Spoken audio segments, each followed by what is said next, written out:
Hello and welcome back to the Helmet Head channel. This is the Benelli 502C and it's Benelli's take on the modern cruiser, and I think they've gone extreme, but this bike's here for the 11 out of 10 review, so let's jump into it.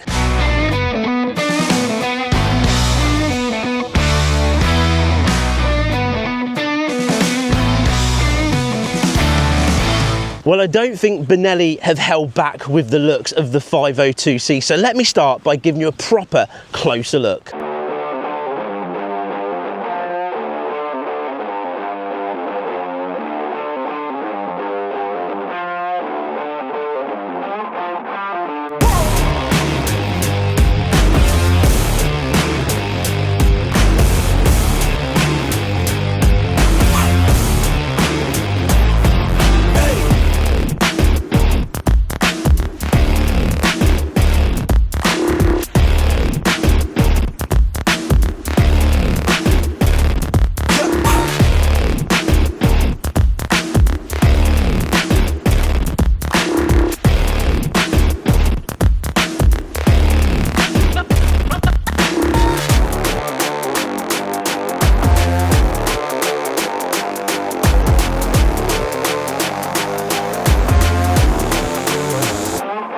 Doesn't the looks of this bike seriously pack a punch? Now, this bike currently is on motogb.co.uk's website at £4,999. That's £1,000 off of its actual retail price. For this, how cool does this look? So let's have a quick look at the specs to see exactly what you get for your money. So let's start here with the powertrain, the engine. It's a 500cc inline 2-cylinder 4-stroke, creating 47.6 horsepower. It has dual semi-floating discs with 4 piston calipers, giving you that ultimate stopping power. It has 17-inch aluminium rims with Pirelli GT tyres. It has an easy to see and read TFT display with everything on it: rev counter, engine temperature, fuel level, miles per hour, and what gear you're in. An adjustable clutch lever to get that perfect reach. A 21-litre fuel tank that's huge, and it has a 3-litre reserve. It's 750mm seat height, that means that you can flat foot it with plenty of bend in your legs. It has a 6-speed gearbox with these midway controls, and here on the back for your pillion you've got this seat rest cushion that has the nice Benelli logo that kind of adds to the styling. And keeping with the modernness of this bike, it has upside down 41mm forks. And then just to top it off, you have this beautiful dual exhaust pipe, and do you know what, it'd be rude not to have a listen.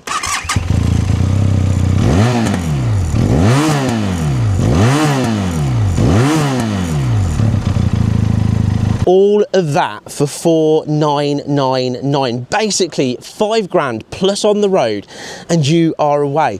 But the big question is, what's it actually like out on the road? Well, let's take it for that spin. Okay, so let's jump on the mighty steed. It's nice having that real low bite, you can just chuck your legs straight over. Switch it on, power it up, let's have a good listen to this. Sounds sporty, seriously sporty.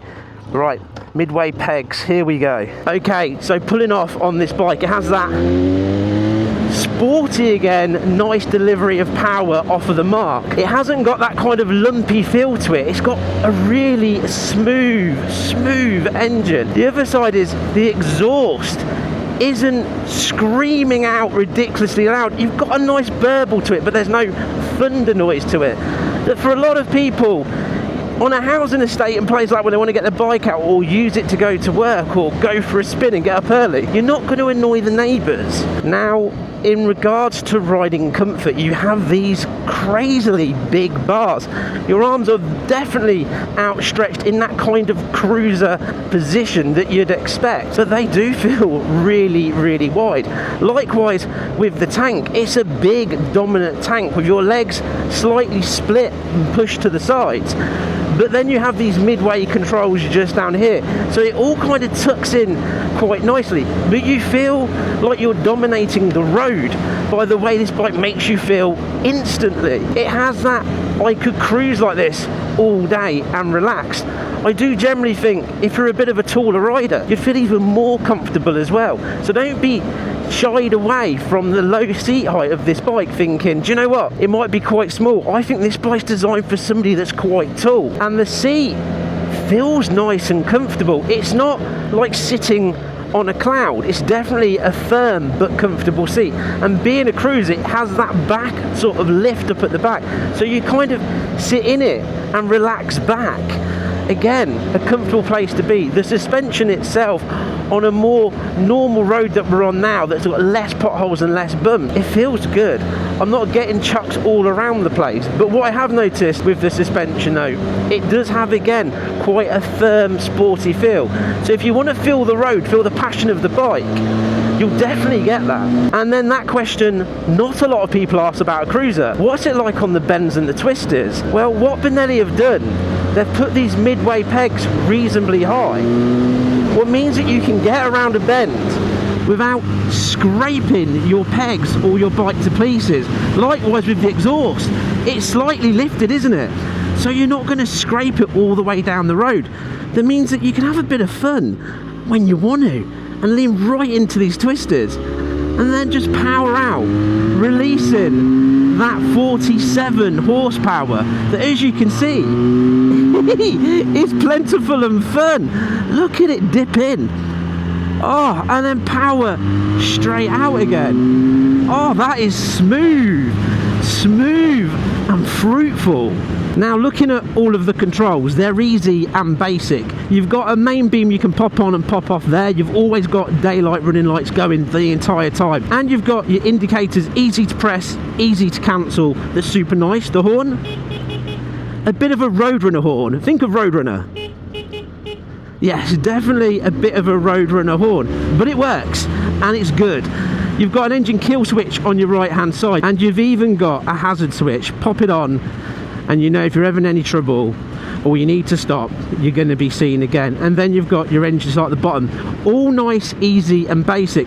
Just here you have a button that says set. What that does is it lets you change through trip A, trip B, or go back to how many miles you've covered on your bike. The other side, if you press it down for long enough, it will change from miles per hour to kilometers. So if you're going off abroad, hold that down for a few seconds and it will pop up with kilometers. That is nice and easy again, and simple to use. In regards to this display, the display itself is nice and small. It's got everything that I want in there, absolutely everything when I'm riding along. I can see my rev counter, I can see my miles per hour, I can see which gear I'm selecting, I can see how much fuel I've got, engine temperature, and I've also got the time, so I know I can be home for my tea. Now, it would be rude not to test out this engine 0 to 60, this 500cc bike. Let's see what it can do. First gear, 1, 2, 3, go! Whoa, had a spin on the back there, and it's powering through nicely. This will bottom out at 8,500 revs, and there's your 60. Wow, wowsy, wowsy. That is fun. That is lively, and that is plentiful. 8,500 revs, bottoms out there, but that whole rev range, it just delivers silky smooth power. Oh, what a beast. What an engine. What I'm finding with this Benelli, every mile that I do, I'm getting more used to it and I'm liking it more and more. When I first jumped on, I was like, oh, the bars are wide, this feels wide, my legs feel quite spread. But the more I get used to it, the more I appreciate how well it handles and it performs, the more I'm smiling and the more I'm liking. This bike is one of those ones you jump on it and I think it will grow on you more and more and more. And if you're buying it even as a second bike, I think you're going to be getting out a lot more than you think. Look at it. It just oozes giggles. And it does it as a cruiser? Oh yes. Oh yes indeed. So with the most awesome ride in the entire world, I've just had an incredible blast. You know what we need to do next? What we seriously need to do? Every bike, you ask yourself that question. What does it look like to everyone else when you're riding down the road? Do you look as cool as you think you do? Well, let's find out if the 502C makes you feel like that. Let me show you.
Well, we're back to where we started, and the 502C, it's cool, isn't it? That engine they put in so many of their models is for a good reason. It has that pull that you're after. It's just that constant pull as you're going along. It's plentiful, it's fun to ride. It gives you that real wide cruiser style feeling. Those modern pegs sit perfectly. I think if you're a tall person, this bike would actually suit you even better. So that's the thing, isn't it? Where you're going to get it from? Well, that's motogb.co.uk or one of their dealers. If you want to go and jump on one and take it for a test ride, you literally have to go over to their website, look for the closest dealership to you, pop over, take this bad boy for a spin, because if you're after a proper ultimate modern cruiser, this bike is going to put a smile on your face. If you've enjoyed this review, it's that time to hit that subscribe button, smash that thumbs up button so I know you've enjoyed it, and let me know in the comments what you think to the 502C from Benelli. Is this going to be your next bike? Do you love it? Do you not? I'm interested to find out, and I will see you here next time on the Helmet Head channel. Take care, ride safe, and enjoy this beautiful weather.